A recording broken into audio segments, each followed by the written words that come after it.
Burnout rarely begins with collapse. It usually begins quietly.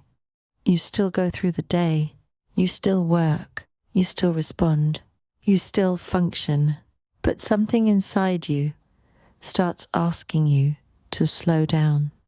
And at first, the signs are easy to ignore because nothing looks dramatic. You tell yourself, I'm just tired. I just need a break. I'll rest later. But later never really comes. And slowly, your mind and body begin reacting to a pace that no longer feels sustainable. Burnout is not always loud.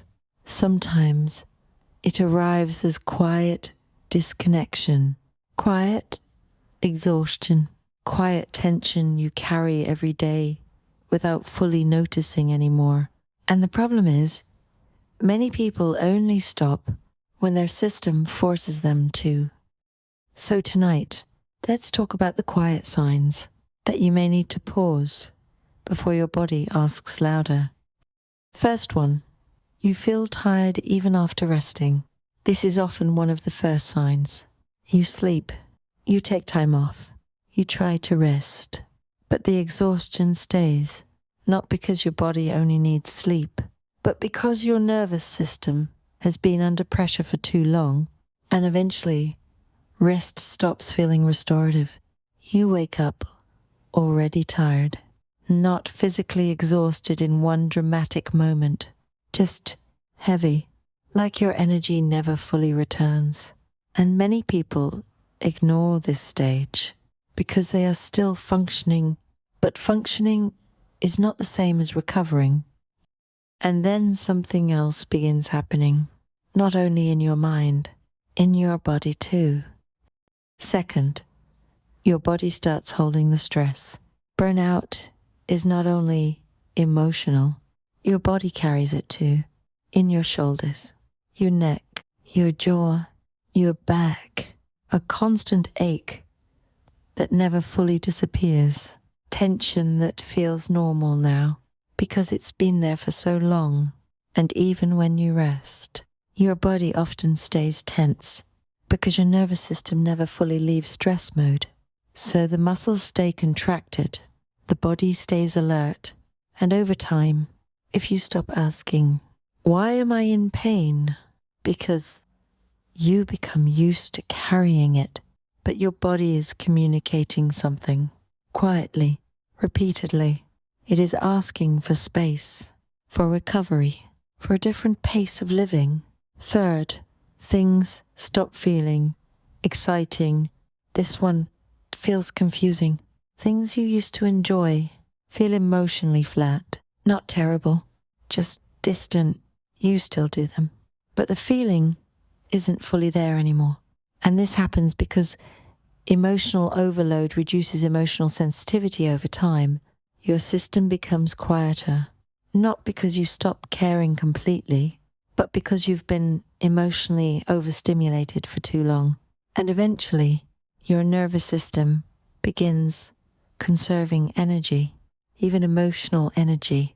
Fourth, small things start overwhelming you. This is another quiet sign. Small tasks begin feeling heavier than before. Simple decisions feel exhausting.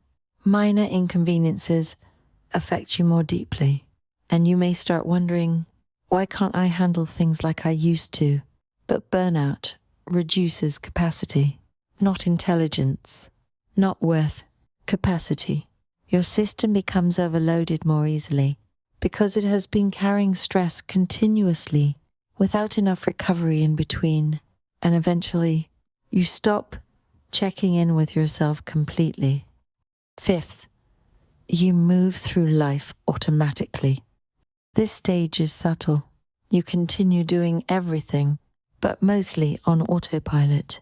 Wake up, work, respond, repeat, without fully asking yourself, does this still feel right for me?